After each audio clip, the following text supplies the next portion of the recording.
दोस्तों आईपीएल 2026 का एक और रोमांचक मुकाबला लखनऊ सुपर जायंट्स और रॉयल चैलेंजर्स बेंगलोर के बीच खेला गया। इस मुकाबले में दोनों ही टीमों के बीच अंत तक हमें कांटे की और कड़ी टक्कर देखने को मिली। जहां दोस्तों इस मुकाबले में रॉयल चैलेंजर्स बेंगलोर की टीम ने टॉस जीता और पहले गेंदबाजी करने का फैसला किया। जवाब में लखनऊ सुपर जायंट्स की टीम को पहले बल्लेबाजी करने के लिए आमंत्रित किया। अब दोस्तों इस मुकाबले की शुरुआत हुई लखनऊ सुपर जायंट्स की तरफ से सलामी बल्लेबाज के तौर पर मिचेल मार्श और आर्शिन कुलकर्णी की जोड़ी ओपनिंग करने के लिए मैदान पर उतरे। जहां दोस्तों पहले ही ओवर में भुवनेश्वर कुमार ने किफायती गेंदबाजी करते हुए ओवर में मात्र 5 रन खर्च किए, लेकिन अब दूसरे ओवर से मिचेल मार्श ने अपना बल्ला फेंकना शुरू कर दिया। पहली ही गेंद पर बहुत ही खूबसूरत और बहुत ही देखने लायक छक्का जड़ दिया। इसी ओवर में 5वीं गेंद पर मिचेल मार्श के बल्ले से हमें एक और तूफानी छक्का देखने को मिला और इस ओवर में दोस्तों मिचेल मार्श ने कुल 13 रन बटोर लिए। तीसरे ओवर में दोस्तों मिचेल मार्श के बल्ले से हमें एक और तूफानी और गगनचुंबी छक्का देखने को मिला। एक छोर से मिचेल मार्श काफी शानदार बेहतरीन बल्लेबाजी कर रहे थे। जहां चौथे ओवर में मिचेल मार्श ने पहले तो कुणाल पांड्या को एक शानदार बाउंड्री जड़ दी और इसी ओवर में मिचेल मार्श के बल्ले से हमें एक और तूफानी छक्का देखने को मिला। मिचेल मार्श तूफानी बल्लेबाजी करते हुए छक्कों की बरसात करते हुए नजर आए। 5वें ओवर में मिचेल मार्श ने इतना खतरनाक ताबड़तोड़ छक्का जड़ दिया कि दोस्तों 97 मीटर का वह छक्का था। दूसरी गेंद पर मिचेल मार्श के बल्ले से हमें एक और तूफानी छक्का देखने को मिला। तो वहीं पर चौथी गेंद पर मिचेल मार्श ने एक शानदार बाउंड्री लगाकर इस ओवर में 17 रन बटोर लिए। आज मिचेल मार्श कुछ अलग ही अंदाज में नजर आ रहे थे और दोस्तों देखा जाए तो अगले ही ओवर में मिचेल मार्श ने एक करारा चौका लगाकर मात्र 20 गेंदों में ही अपना अर्धशतक पूरा कर लिया। अगली ही गेंद पर मार्श के बल्ले से हमें एक और खूबसूरत चौका देखने को मिला और ओवर के अंतिम गेंद पर मार्श ने एक और बाउंड्री लगाकर इस ओवर में 3 चौके जड़कर 12 रन बटोर लिए। 6 ओवर के पावर प्ले में लखनऊ की टीम बिना कोई विकेट गंवाए 68 रन बना चुकी थी। दूसरे छोर से दोस्तों देखा जाए तो 7वें ओवर में मिचेल मार्श ने एक बार फिर से ताबड़तोड़ बल्लेबाजी करते हुए एक और छक्का जड़ दिया और इसी ओवर में आर्शिन कुलकर्णी के बल्ले से हमें एक करारा चौका देखने को मिला। 8वें ओवर में दोस्तों मिचेल मार्श के बल्ले से एकमात्र बाउंड्री देखने को मिली, लेकिन दूसरी छोर से आर्शिन कुलकर्णी काफी खराब बल्लेबाजी कर रहे थे। 9वें ओवर में मिचेल मार्श ने एक और चौका जड़ दिया और आखिरकार 10वें ओवर में दोस्तों कुणाल पांड्या ने बेहतरीन गेंदबाजी करते हुए लखनऊ को बड़ा झटका दिया। आर्शिन कुलकर्णी को दोस्तों रजत पाटीदार के हाथों कैच आउट करवा दिया। इसी के साथ आर्शिन कुलकर्णी 24 गेंदों में 17 रनों की धीमी पारी खेलकर चलते बने। जहां दोस्तों देखा जाए तो 10 ओवर में लखनऊ की टीम एक विकेट के नुकसान पर 98 रन बना चुकी थी। अब 11वीं ओवर में निकोलस पूरन जो कि नए बल्लेबाज थे, उन्होंने आते ही शानदार बैक टू बैक 2 करारे और खूबसूरत चौके जड़ दिए। 12वें ओवर में जॉस हेजलवुड ने किफायती ओवर फेंका, लेकिन 13वें ओवर में एक बार फिर से मिचेल मार्श के बल्ले से हमें एक और तूफानी छक्का देखने को मिला। मिचेल मार्श अपने शतक के करीब आ पहुंचे थे। 14वीं ओवर में मिचेल मार्श ने पहले तो लेग बाइस का एक चौका जड़ दिया। इसके बाद तीसरी गेंद पर मिचेल मार्श के बल्ले से हमें एक खूबसूरत बाउंड्री देखने को मिली। चौथी गेंद पर दोस्तों मिचेल मार्श ने एक और करारा चौका लगाकर अपना शतक पूरा कर लिया। जहां दोस्तों मिचेल मार्श की यह बल्लेबाजी काबिले तारीफ थी। उन्होंने बहुत ही तेज गति से रन बनाए थे। मात्र 39 गेंदों में उन्होंने अपना शतक पूरा कर लिया और इसी ओवर के अंतिम गेंद पर मिचेल मार्श के बल्ले से हमें एक और तूफानी और गगनचुंबी मैसिव छक्का देखने को मिला। मिचेल मार्श आज कुछ अलग ही अंदाज में नजर आ रहे थे। 15वें ओवर में निकोलस पूरन के बल्ले से एकमात्र चौका देखने को मिला। इसके बाद दोस्तों देखा जाए तो 16वें ओवर के अंतिम गेंद पर निकोलस पूरन के बल्ले से एक और ताबड़तोड़ छक्का देखने को मिला। लेकिन दोस्तों इसके बाद अगले यानी कि 17वें ओवर में जॉस हेजलवुड ने शानदार गेंदबाजी करते हुए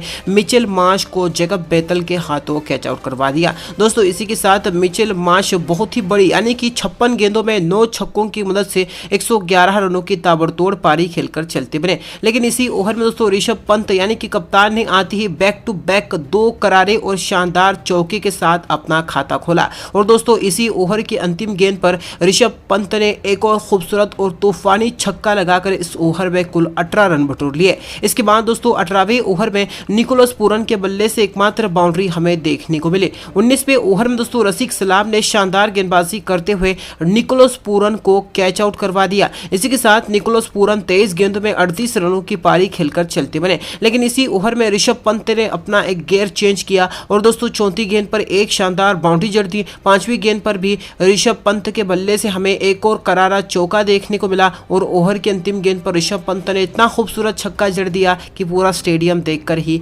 हैरान रह गया। और इस ओवर में भी दोस्तों देखा जाए तो ऋषभ पंत ने 16 रन बटोर लिए और बारिश की वजह से इस T20 मैच को 19 ओवर कर दिया था। इसलिए 19 ओवर में लखनऊ की टीम ने 3 विकेट के नुकसान पर 209 रन बनाए, यानी कि ऋषभ पंत ने 10 गेंदों में 32 रनों की ताबड़तोड़ पारी खेली। और दोस्तों देखा जाए तो आरसीबी के सामने टारगेट के रूप में 213 रनों का लक्ष्य था।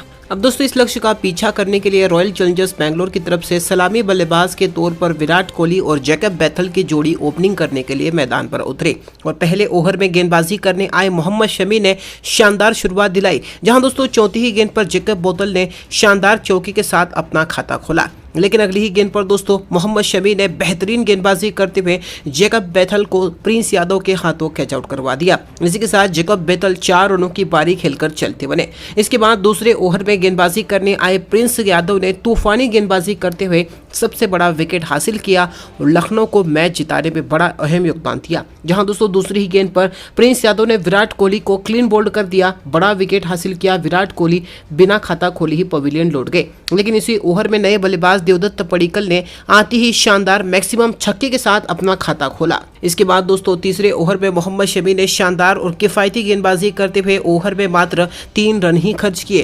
तो वहीं पर दोस्तों चौथे ओवर में कप्तान रजत पाटीदार के बल्ले से हमें एकमात्र चौका देखने को मिला। आरसीबी की शुरुआत काफी धीमी थी। इसके बाद दोस्तों 5वें ओवर में रजत पाटीदार और देवदत्त पडिक्कल दोनों ही खिलाड़ियों के बल्ले से हमें एक बाउंड्री देखने को मिली। तो वहीं पर दोस्तों छठे ओवर में देवदत्त पडिक्कल ने एकमात्र चौका जड़ दिया। जहां दोस्तों देखा जाए तो 6 ओवर के पावर प्ले में रॉयल चैलेंजर्स बैंगलोर की टीम 2 विकेट के नुकसान पर 45 रन बना चुकी थी, यानी कि कुछ खास शुरुआत नहीं थी। 7वें ओवर में दोस्तों कप्तान रजत पाटीदार के बल्ले से हमें एक तूफानी और मैक्सिमम छक्का देखने को मिला और इसी ओवर में एक शानदार बाउंड्री लगाकर ओवर में कुल 15 रन बटोर लिए। रजत पाटीदार और देवदत्त पडिक्कल के बीच अच्छी साझेदारी बन गई थी। जहां 8वें ओवर में कप्तान रजत पाटीदार के बल्ले से हमें एक और तूफानी छक्का देखने को मिला। 9वीं ओवर की शुरुआत में देवदत्त पडिक्कल के बल्ले से हमें एक चौका देखने को मिला और इसी ओवर के अंतिम 2 गेंदों पर कप्तान रजत पाटीदार ने अपना गियर चेंज करते हुए दोस्तों दिग्वेश राठी को एक के बाद एक, यानी कि दोस्तों बैक टू बैक 2 मैक्सिमम और ताबड़तोड़ छक्के जड़ दिए और इस ओवर में 17 रन बटोर लिए। दोस्तों 10वें ओवर में रजत पाटीदार ने एक मैक्सिमम और गगनचुंबी छक्का लगाकर अपना अर्धशतक पूरा कर लिया। मात्र 26 गेंदों में रजत पाटीदार काफी ताबड़तोड़ बल्लेबाजी करते हुए नजर आ रहे थे और अगली ही गेंद पर दोस्तों रजत पाटीदार ने एक और मैक्सिमम तूफानी छक्का जड़ दिया। रजत पाटीदार अब काफी अग्रेसिव मूड में नजर आ रहे थे। यहाँ दोस्तों 10 ओवर में आरसीबी की टीम ने 2 विकेट के नुकसान पर 104 रन बना लिए थे। इसके बाद दोस्तों 11वां ओवर प्रिंस यादव लेकर आए। इस ओवर में दोस्तों प्रिंस यादव ने तहलका मचा दिया। पहले ही गेंद पर दोस्तों प्रिंस यादव ने देवदत्त पडिक्कल को कॉट एंड बोल्ड कर दिया।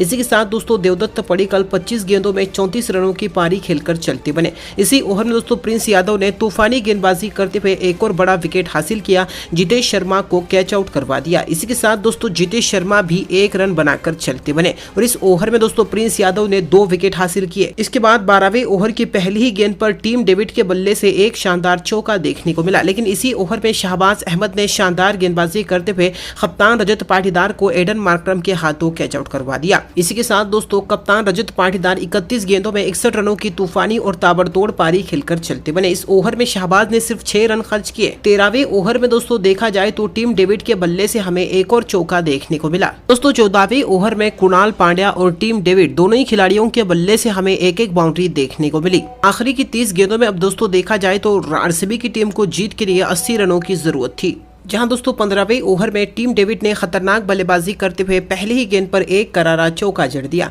उसके बाद टीम डेविड का बल्ला खूब बोला। जहां दोस्तों चौथी गेंद पर टीम डेविड के बल्ले से इतना तूफानी छक्का देखने को मिला कि पूरा स्टेडियम हैरान रह गया। 5वीं गेंद पर भी टीम डेविड ने इतना फ्लैट इतना बेहतरीन छक्का जड़ दिया कि दोस्तों स्टेडियम पूरा दंग रह गया और इस ओवर में दोस्तों देखा जाए तो टीम डेविड ने कुल 17 रन बटोर लिए। आखिरी के दोस्तों देखा जाए तो 24 गेंदों में रॉयल चैलेंजर्स बैंगलोर की टीम को जीत के लिए 63 रनों की जरूरत थी।